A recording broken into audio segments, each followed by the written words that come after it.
성경 말씀 사도행전 5장 12절 말씀부터 16절 말씀까지 같이 봉독하도록 하십시다. 사도들의 손으로 민간의 표적과 기사가 많이 되매 믿는 사람이 다 마음을 같이하여 솔로몬 행각에 모이고 그 나머지는 감히 그들과 상종하는 사람이 없으나 백성이 청송하더라. 믿고 주께로 나오는 자가 더 많으니 남녀의 큰 무리더라. 심지어 병든 사람을 메고 거리에 나가 침대와 요 위에 뉘우고 베드로가 지나갈 때에 혹 그 그림자라도 네게 덮일까 바라고 예루살렘 그 어느 거다한 사람들도 모여 병든 사람과 더러운 귀신에게 괴로움을 받는 사람을 데리고 와서 다 나음을 얻으니라. 아멘. 우리 오늘 이 말씀은 초대교회 성도들의 신앙생활을 한 번 더 요약해서 지금 우리에게 교훈을 하시는 말씀입니다. 우리가 찬송 앞에서 사도행전 앞에서 성도들의 신앙생활의 모습을 우리가 참고를 했습니다. 사도행전 2장에 보면 믿는 사람들이 다 함께 모여서 서로 통용하고 기도하고 또 예배드리는 그런 모습이 있었고, 오늘 여기 본문 말씀에도 하나님께서 초대교회를 세우셨을 때 이제 초대교회 성도들의 그 생활의 모습을 요약해서 기록을 하고 있는데, 특별히 이 말씀은 성도들의 그 변화된 그 신앙생활의 모습을 본 믿지 않는 사람들의 반응을, 태도를 지금 기록을 하고 있습니다. 여기 12절에 보면 사도들의 손에 민간의 표적과 기사가 많이 되며 믿는 사람이 다 같이 마음을 같이하여 솔로몬의 행각에 모였다라고 기록을 하고, 13절에 이어서 이 성도들의 모습을 보고 어떤 태도를 보였는가, 사람들이 어떤 태도를 보였는가 하는 걸 기록을 하고 있는데, 그 나머지는 감히 그들과 상종하는 사람이 없으나 백성이 청송하더라 그랬습니다. 감히 상종하지 못한다 그랬습니다. 그 뜻은 뭡니까? 두려워하고 또 존경하고, 이제 그래서 그들과 가까이 하지 못하고 만나지 않는, 피하는 이제 그런 의미를 지금 기록을 하고 있습니다. 이 모습은 우리가 지금 신앙생활을 하는 우리 성도들의 모습을 믿지 않는 자들이 볼 때 우리에게 보여야 하는 그런 모습이라고 생각을 합니다. 오늘 이 말씀을 통해서 우리의 신앙생활이 어떤 모습인가 한번 더 돌아보고 정말 하나님이 원하시는 그런 믿음의 열매가 되는 내 시간이 되기를 바랍니다. 오늘 여기 보면 12절에 사도들의 손으로 민간의 표적과 기사가 많이 되었다 그랬는데, 이 사도들의 손에서 나타난 그 표적과 기사가 어느 정도냐 하는 것을 여기 15절에 표현을 하고 있습니다. 15절에 보면 심지어 병든 사람을 메고 거리에 나가 침대와 요 위에 뉘고 베드로가 지나갈 때에 혹 그 그림자라도 네게 덮일까 바랐다. 또 예루살렘 그 너퍼다한 사람들도 모여서 병든 사람과 더러운 귀신에게 괴로움 받는 사람을 데리고 와서 나았다. 그렇게 기록을 하고 있습니다. 여기 보면 베드로에 지나가는 베드로의 그림자가 몸이 아픈 사람들의 위에 덮여졌을 때 나았다는 사실이 있기 때문에 그걸 바라고 모였지 않겠습니까? 그러니까 지금 이 초대교회 초대교회 사도들의 그 표적과 기사, 하나님의 놀라운 능력의 역사가 나타나는 것이 정말 우리가 생각할 수 없는 그런 놀라운 능력의 역사가 나타났다는 것을 볼 수가 있습니다. 하나님께서 이렇게 우리에게 기적과 표적을 보여주시는 이유가 뭐겠습니까? 우리의 믿음을 위해서겠죠. 우리의 믿음이 더 강해지고 또 담대해지고 더 뜨거워져서 하나님 말씀대로 순종하고 하나님을 섬기는 그런 일에 힘을 더하시기 위해서 그랬다라고 우리가 볼 수 있죠. 이 사실은 지금 예수님이 공생애 동안 예수님이 행했던 그런 놀라운 능력의 역사하고 거의 비슷한 수준의 그런 능력의 역사가 나타났다는 겁니다. 그런데 그 결과가 어떻게 나타났습니까? 12절에 보면 민간의 표적과 기사가 많이 되면 믿는 사람이 다 마음을 같이하여 솔로몬 행각에 모이고, 첫째는 성도들에게 나타난 표현합니다.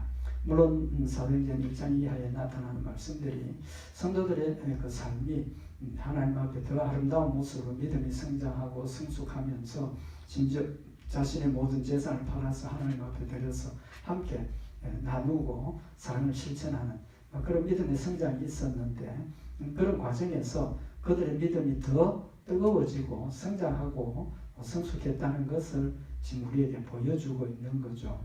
그래서 사도들의 손에서 나타나는 그런 표적과 기사를 보고 믿는 사람이 다 마음을 같이하여 솔로몬 행각에 모였다라고 기록을 하는 것은, 전 앞에서도 날마다 성전에 모여서 예배드리고 또 말씀을 상고하고 성도 교제를 나누었지만, 이런 기적과 표사가 계속해서 더 많이 나타나니까 믿는 사람들이 더 다 마음을 같이해서 솔로몬 행각에 모였다. 한 사람도 반대하거나 게으르거나 빠지는 것이 아니라 정말 마음을 같이해서 열심히 솔로몬 행각에 모였다는 겁니다. 그러면 하나님께서 우리에게 이런 표적과 기사를 나타내 보여주시는 것은 하나님의 살아계심과 하나님의 능력의 역사와 하나님 우리를 사랑하시는 그런 믿음을 더 확실하게 가지게 하시고, 또 연약해졌을 때 또 그런 것을 보고 우리가 회복을 하고 믿음을 회복하고 담대하게 되는 그런 열매가 되도록 우리를 도우시는 하나님의 손길이죠. 그런 관점에서 보면 우리가 하나님께서 우리에게 기도하라 하시고 또 기도하고 하나님 앞에 매달릴 때 하나님께서 들어주시는 것은 마찬가지의 역사라고 생각이 되어지죠. 하나님 앞에 우리가 엎드려서 기도하고 하나님 도와주세요, 이런 문제가 있습니다. 그때 하나님께서 우리의 기도를 들으시고 응답해 주시면 우리의 믿음이 더 자라게 되고 더 뜨거워지는 이제 그런 열매를 우리에게 말씀을 하시는 거죠. 하나님께서 우리에게 믿음을 위해서, 우리의 믿음을 위해서 역사하신다는 것을 보여주고 있습니다. 그 다음에 이들이 모인 장소가 어디입니까? 사도행전 2장에는 날마다 마음을 같이하여 성전에 모이기를 힘쓰고 그랬습니다. 성전에 모인다고 그랬는데, 오늘 이 사도행전 5장에서는 구체적으로 성전의 장소를 지금 표현하고 있습니다. 다 마음을 같이하여 솔로몬 행각에 모였다. 솔로몬 행각에 모였다. 성전에 모였다는 것하고 솔로몬 행각에 모였다는 것하고 똑같은 장소를 이야기를 하지만 좀 더 구체적인 의미가 있다고 생각을 합니다. 이스라엘 사람들의 성전에서는 뭐 하는 곳입니까? 하나님 앞에 제사를 드리는 곳입니다. 그래서 하나님께서 성막을 만들 때 성소와 지성소를 나누시고 또 지성소에 들어가서 하나님 앞에 제사장들이 대표해서 제사를 드리는 그런 모습을 생각을 해본다면, 그 성전 안에는 지금 예수 믿는다고 하는 이 성도들이 그 성전 안에 들어갈 수 있습니까? 없습니까? 없겠죠. 회당은 따로 들어갈 수가 있겠지만 성전에는 못 들어간다고 우리가 생각을 한다면, 지금 성도들이 성전에 모였다는 것은 바로 이 솔로몬 행각에 모였다라고 우리가 볼 수가 있겠죠. 그럼 이 솔로몬 행각이라는 곳은 어떤 곳입니까? 솔로몬이 성전을 건축할 때 성소와 지성소, 성전을 만들고 그 옆에 성도들이 모일 수 있도록, 예배드리러 오고 제사 드리러 온 사람들이 모여서 있을 수 있도록 솔로몬 행각, 회랑이라고 하죠. 큰 그런 광장과 같은 그런 장소를 만들었다는 겁니다. 그래서 성도들이 거기에 모여서 하나님의 앞에 영광을 돌리고 또 신앙생활을 하는 그런 모습을 우리에게 보여주고 있는 거죠. 여기서 우리가 한 가지 더 생각해 볼 수 있는 것은 지금 사도들이, 베드로나 이런 사도들이 이미 한번 붙잡혀서 공회에서 신문을 받고 예수 이름으로 앞으로 전하지 말라라는 그런 엄중한 경고를 받고 지금 나온 상태입니다. 그런데 성전에 솔로몬의 회당에 갔다는 것은 무슨 뜻입니까?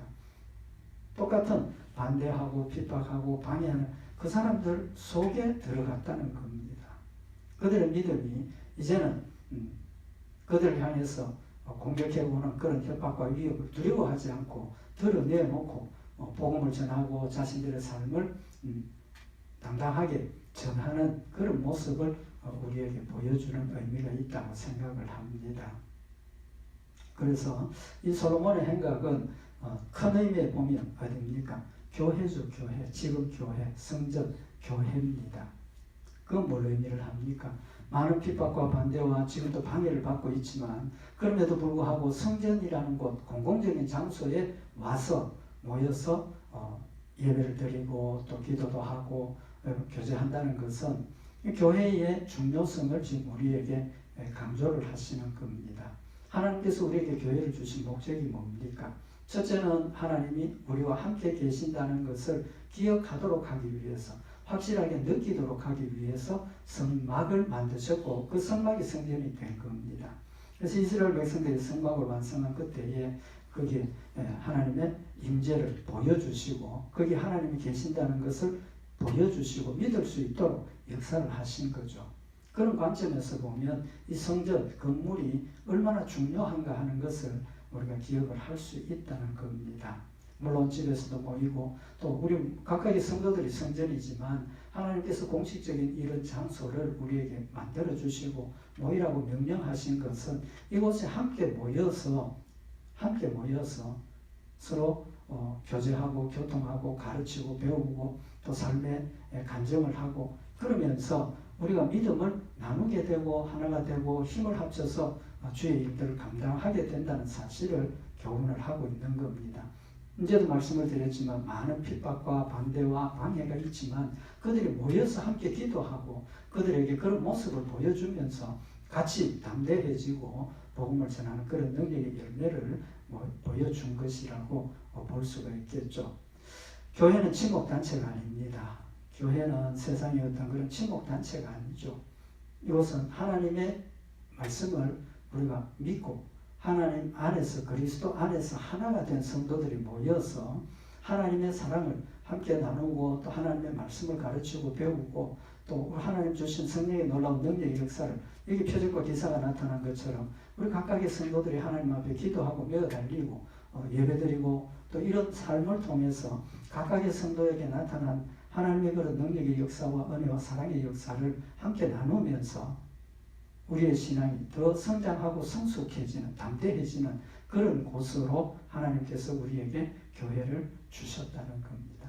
그래서 교회에서 우리가 함께 예배드리고 기도하고 친교하고 또 간증하고 이런 일들을 통해서 우리의 믿음이 더 강건해지고 더 당당하게 하나님의 복음을 전하는 그런 열매가 있도록 교회를 건물을 우리에게 주셨다는 것 다시 한번 우리에게 마음에 새기는 시간이 되기를 바랍니다.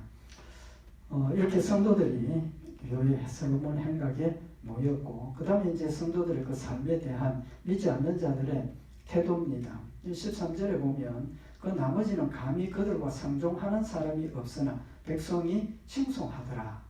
여기 보면 이 성도들 외에 나머지 사람들은 감히 그들과 상종하는 사람이 없다. 그 말은 상종한다는 것은 같이 만나고 연합하고 이렇게 그런 의미를 가지고 있는데 그렇게 만나지도 않고 연합하지도 않고 아예 딱 선을 그어놓고 있다는 거죠. 이유가 감히 그들과 상종하는 사람이 없다. 그 뜻은 뭡니까? 두려워한다는 거죠. 두려워한다는 겁니다. 앞에서는 예수 믿는 성도들, 사도들을 협박하고 위협하고 그걸 무시하고 또 그들을 멸시하는 그런 상황이었지만 이제는 감히 그들을 붙잡아서 뭐 어떻게 하고 무시하고 그럴 상태가 아니라는 걸 인식하고 있었다는 거예요. 두려워했다는 거죠. 왜 두려워하는 겁니까? 우리가 짐작해 볼 수 있는 것은 첫째는 하나님의 놀라운 능력의 역사, 사도들을 통해서 표적과 기사가 일어나고 예수님 행했던 것처럼 그런 많은 놀라운 능력의 역사들이 일어나니까 사람들이 두려워하게 되었다. 그렇게 생각할 수 있겠죠. 또 한 가지 우리가 생각할 수 있는 것은 바로 앞에서 우리가 선고했던 아나니아와 삽비라의 사건. 많은 사람들이 다 알았을 거 아닙니까? 당연히 알았겠죠.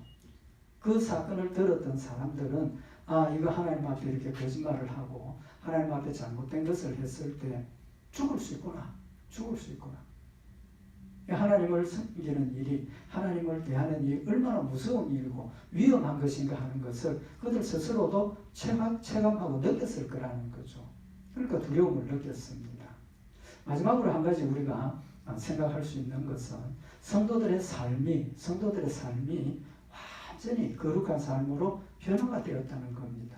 성도들의 신앙생활 모습이 앞에서도 우리가 참고를 했던 것처럼 함께 모여서 기도하고 가르치고 배우고 찬송하고 또 자신의 모든 것들을 팔아서 하나님 앞에 드리고 함께 가난한 사람이나 부자나 차별 없이 함께 공용하면서 하나님을 섬기는 그런 모습들을 보니까 자신들이 그들의 경건과 그들의 진실된 하나님의 섬김의 모습을 통해서 두려움을 가지게 되었다는 겁니다.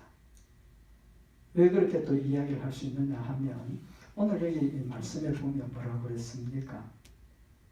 그 나머지는 감히 그들과 상종하는 사람이 없으나 백성이 칭송하더라 그랬습니다. 백성들이 감히 덤비지 못하고 감히 그들과 함께 가까이 하지 못하는 이유는 그들이 칭송했다 하는 걸 통해서 명확하게 알 수가 있죠. 뭐 때문에 칭송했겠습니까? 칭찬이 아닙니다. 칭송입니다. 칭찬은 그냥 잘했다, 잘한다 뭐 이런 건데 칭송이라는 것은 찬양하고 아주 굉장히 감사하는, 칭찬하는 그런 의미가 되죠. 왜 그렇습니까? 그들이 정말 하나님 중심의 믿음이 되고 하나님을 바로 믿고 하나님을 섬기는 그런 모습들이 되었을 때 그들의 삶의 모습이 진실하고 경건하고 또 하나님을 영화롭게 하는 그런 열매가 되었기 때문에 두려워하게 되고 칭찬하게 되는 거죠. 그들의 삶이 완전히 바뀌어졌다는 겁니다. 하나님을 믿는 믿음, 순종 뭡니까? 하나님의 말씀을 순종하면 법이 없어도 삽니다. 법이 없어도 산다. 그렇지 않습니까? 세상 법에서 정하는 참과 거짓, 불의와 어떤 그런 것들을 법으로 규정하는 것보다 성경 말씀에서 하나님께서 우리에게 주시는 법을 따르면 정말 우리의 모습은 진실하고 거룩하고 경건하고 감히 범접할 수 없는 그런 존경스러운 상태가 된다는 거죠. 그러니까 백성들이 감히 상종을 못하고 검적을 못하는 그런 상황이 되어진다는 겁니다. 그래서 우리가 하나님의 말씀대로 순종하고 정말 철저하게 하나님 뜻대로만 살아가면 법 없어도 산다는 것은 옆에 있는 사람들이 볼 때 정말 존경하고 두려워하고 칭송하는 그런 열매가 맺혀지게 된다는 거죠. 그래서 성경에 보면 우리가 하나님의 말씀대로 살아가는 그것을 표현을 하고 있는데 디모데전서 4장 6절에 보면 네가 이것으로 형제를 깨우치면 디모데에게 하는 말씀입니다.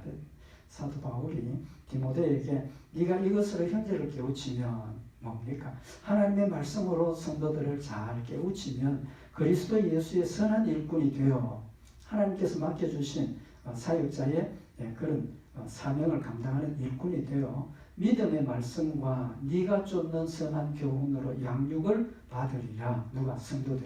성도들이 믿음의 말씀과 선한 교훈으로 양육을 받게 된다는 겁니다. 그 말은 우리가 육신의 음식을 먹고 신체가 자라는 그런 뜻이 아니라 영적으로 하나님의 말씀을 우리가 듣고 하나님의 교훈을 우리가 받아서 영의 사람이 양육을 받는다는 거죠. 자라난다는 겁니다. 그래서 디모데전서 4장 7절에 망령되고 헛하는 신화를 버리고 오직 경건에 이르기를 연습하라 라고 말씀을 하고 있습니다.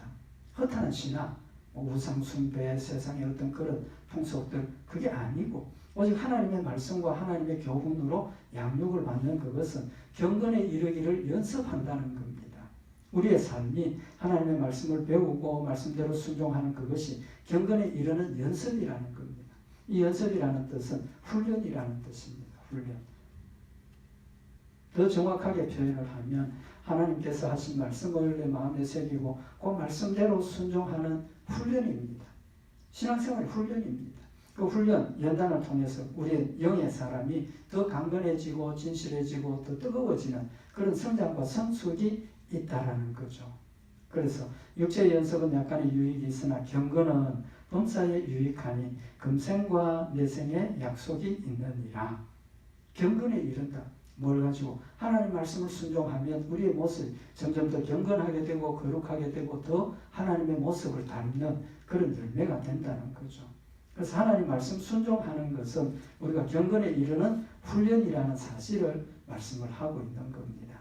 그래서 디모데전서 4장 9절에 보면 미쁘다 이 말이여 모든 사람들이 받을만 하도다. 정말 하나님을 믿는 모든 사람들이 이 말씀을 받고 우리의 삶이 변화되어야 한다는 사실을 말씀을 하고 있는 겁니다. 성경에 더 구체적으로 하나님께서 우리를 택하신 목적을 지금 밝히고 있습니다. 에베소서 디도서 2장 14절에 보면 그가 우리를 대신하여 자신을 주심은 예수님 우리를 대신해서 십자가에 죽으신 목적을 이야기를 하는데 모든 불법에서 우리를 구속하시고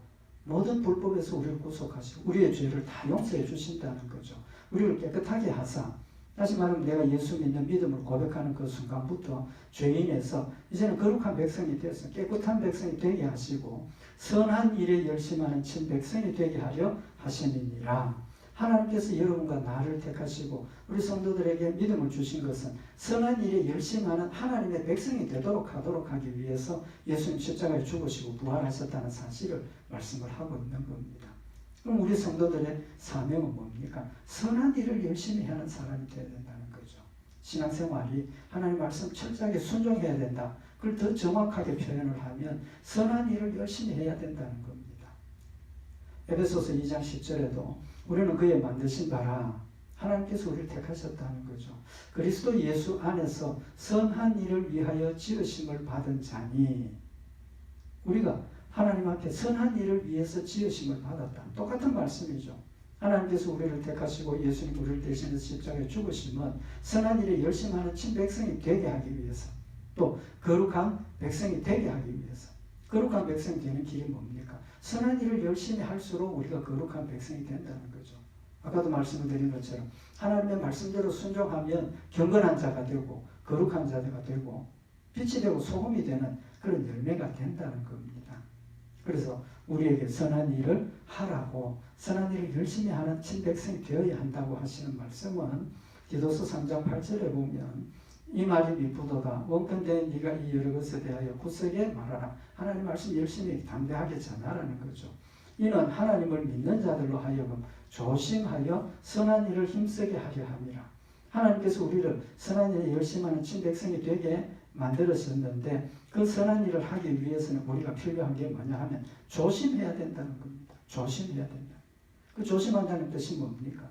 생각나는 대로 말하고 육신의 욕심대로 행동하고 세상 사람들과 똑같이 살아가고 그게 아니고 그게 우리의 일반적인 모습이니까 선한 일을 하는 것이 우리의 그냥 일반적인 모습이 아니라는 거죠. 일반적인 모습에서 선한 모습이 되기 위해서는 우리가 필수적으로 뭐가 있어야 된다? 조심하는 게 있어야 된다는 거죠. 조심하는 게 좀 생각하고 하나님 뜻이 뭔가 또 하나님 원하시는 게 뭔가 우리가 기도하고 말씀을 통해서 이 현재 상황을 좀 분석하고 판단을 하고 일을 하라는 겁니다. 그래서 조심하여 선한 일을 힘쓰게 하려 함이라. 이것은 뭡니까? 조심해서 선한 일을 힘쓰는 것은 아름다우며 사람들에게 유익하니라. 선한 일의 열매가 선한 일을 열심히 하는 열매가 사람들에게 유익하고 본인에게는 당연히 유익하지만 모든 사람들에게 유익함을 주는 그런 열매가 된다는 거죠. 그러면 사람들에게 유익함을 주었으니까 다른 사람들이 그것을 보고 뭐 하겠습니까? 당연히 칭찬하죠. 그게 더 높아지면 칭송하는 크게 찬양하고 감사하고 자랑하는 그런 열매가 맺혀진다는 사실을 말씀을 하고 있는 겁니다. 그래서 이들의 온전한 정말 성령에 충만하게 성령에 붙잡힌 같은 그들의 삶을 통해서 그들의 삶이 변화가 되고 그들의 삶의 모습을 통해서 사람들이 감동을 받고 심지어 존경하고 두려워하는 상황까지 오게 되니까 칭찬했다 그랬는데 칭송하고 끝난 것이 아니고 사도행전 5장 14절에 보면 믿고 죽게로 나오는 자가 더 많으니 남녀의 큰 무리더라. 믿고 죽게 나오는 자가 더 많았다. 택한 백성들은 그걸 보고 마음이 뜨거워지고 나도 저기에 참여하고 나도 예수를 믿고 많은 사람들이 돌아오게 되어 있다는 겁니다. 물론 택함 받지 못하고 완악한 자들은 이제 그 다음에 말씀을 상고를 하겠지만 오히려 마음에 시기가 가득하고 그들을 공격하고 그들을 방해하려고 하는 자도 있지만 하나님의 택한 백성들은 그 모습을 보고 힘을 얻어서 하나님께로 나오는 전도의 아름다운 열매가 된다라는 사실을 말씀을 하고 있는 겁니다. 그래서 우리 성도들의 삶이 정말 세상 사람들로부터 예수 믿는 게 저런가, 예수 믿는 사람이 저런가 이런 손가락질 받는 게 아니라 정말 예수 믿는 성도들을 보면서 정말 예수 믿는 사람이 다르구나, 하나님의 은혜가 다르구나, 문을 열고 하나님께로 나올 수 있는 그런 영향을 끼쳐야 한다는 거죠. 그래서 성경에 보면 예수님께서 우리 성도들은 빛이라 그랬습니다. 세상은 어두운 곳이고 우리는 빛이고, 그래서 빛이 어두운 곳에 비춰서 그 사람들이 어두움에서 빛으로 나올 수 있도록 하는 그런 빛이라고 말씀을 하셨는데, 그 빛이 무엇인가 하는 것을 구체적으로 예수님께서 말씀을 하셨습니다. 마태복음 5장 16절에 보면 이같이 너희 빛을 사람 앞에 비치게 하여 저희로 너희 착한 행실을 보고 하늘에 계신 너희 아버지께 영광을 돌리게 하라라고 말씀을 하셨습니다. 너희는 세상의 빛이라 그랬는데 그 빛이 뭐냐는 겁니다. 우리의 착한 행실이 빛이 된다는 사실을 분명히 말씀을 하고 있습니다. 그래서 앞에서 말씀을 상고했지만 예수님께서 우리를 위해서 십자가에 죽으시니 선한 일에 열심하는 자, 다시 말하면 착한 행실을 열심히 하는 자가 되도록 하기 위해서 예수님 십자가에 못 박혀 죽으셨고, 또 하나님께서 우리를 택하신 목적도 이런 착한 행실을 열심히 하는 자가 되도록 하기 위해서 우리를 택하셨다는 사실을 말씀을 하셨고, 그 착한 행실이 곧 빛이 되어서 초대교회 성도들이 모여서 이렇게 경건과 거룩함과 또 하나님의 사랑과 이런 모습들을 보였을 때 믿고 주께로 나오는 자가 많이 생기는 그런 빛의 열매를 맺은 사실을 말씀을 하고 있는 겁니다. 간단하게 한 가지만 더 말씀을 상고하고 싶은 것은 여기 칭송이라고 그랬습니다. 지금 초대교회 성도들의 그 삶이 다른 사람들이 보고 칭찬하는 겁니다. 그런데 성경에 보면 바리새인들, 서기관들, 대제사장들, 정말 하나님 말씀을 가르치고 영적인 지도자들이 했던 행동이 뭡니까? 칭찬받기 위해서 자기를 드러내는 겁니다. 자기를 드러내는 것. 칭찬은 뭐가 특징입니까? 내가 나를 드러내고 나를 자랑하고 그래서 내가 칭찬받는 것 아니지 않습니까? 그건 자랑입니다. 칭찬은 뭡니까?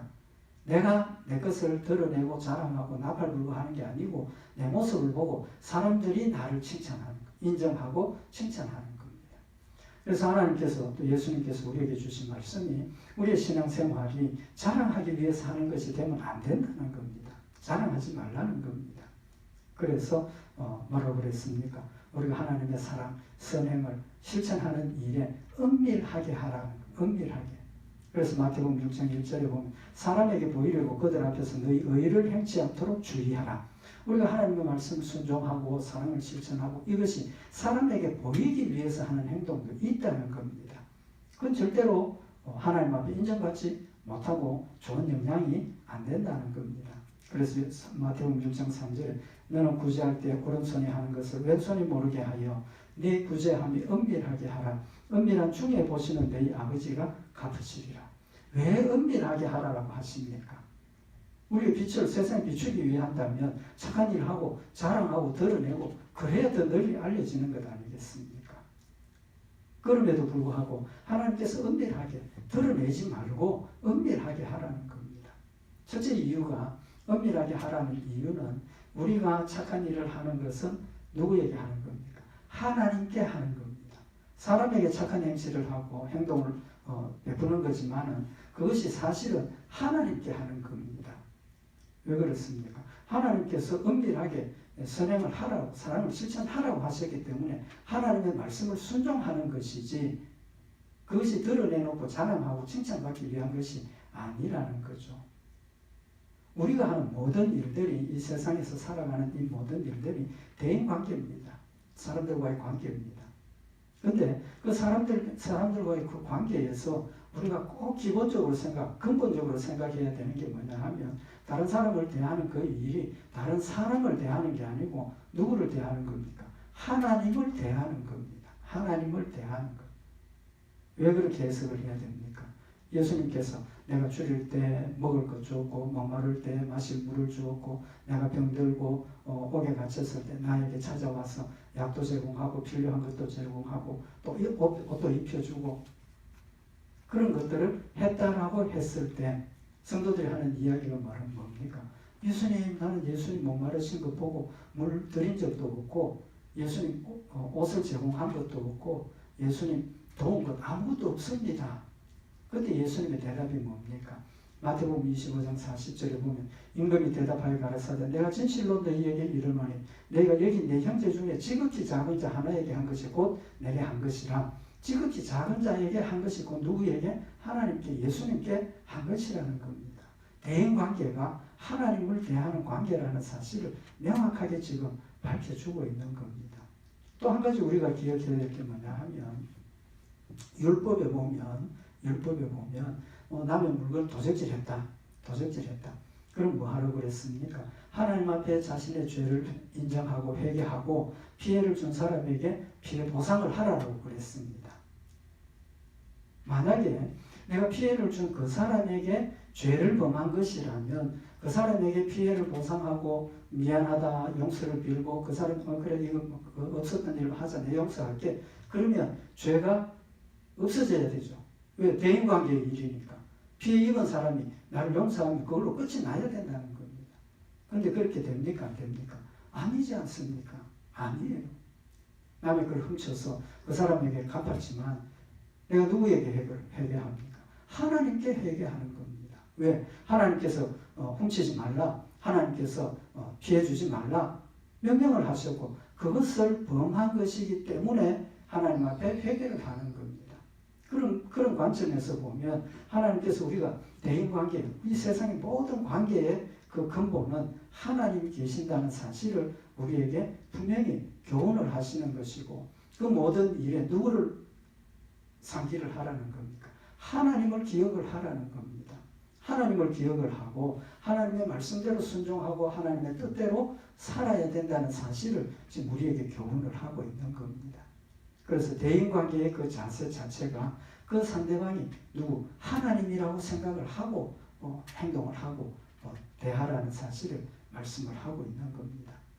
그러면 우리의 삶이 어떻게 되겠습니까?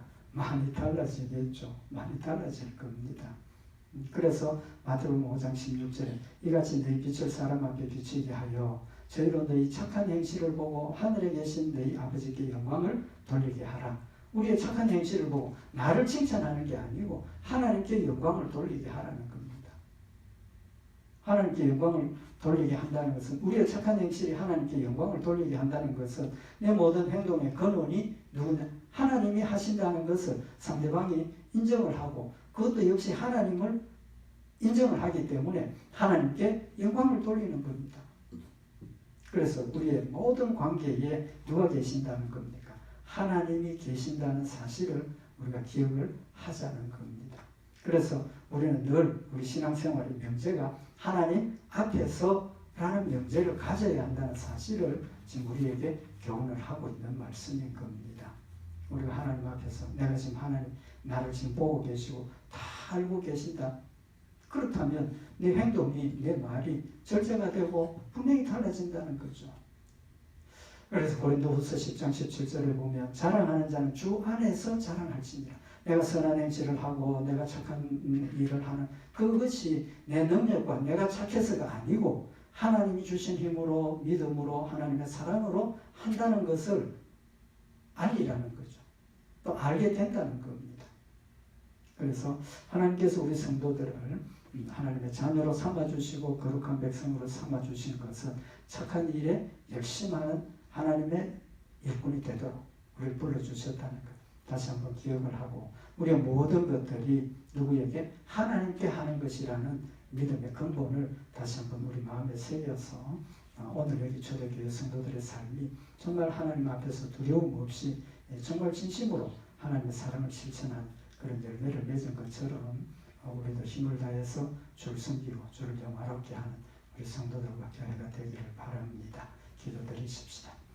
사랑의 하나님 아버지, 저희들 하나님 자녀로 거룩한 백성으로 세워주시고 우리의 삶을 통해서 빛이 되고 소금이 되게 하셨음을 다시 한번 마음에 새기게 하시고 성령님 내 안에서 말씀으로 주장하심을 따라 순종하며 연약하고 부족하지만 그래도 힘을 다해서 주의 뜻을 이루어 주를 영화롭게 하는 우리의 삶이 되도록 주님 인도하시옵소서. 우리 주 예수 그리스도의 이름으로 기도드리옵나이다. 아멘.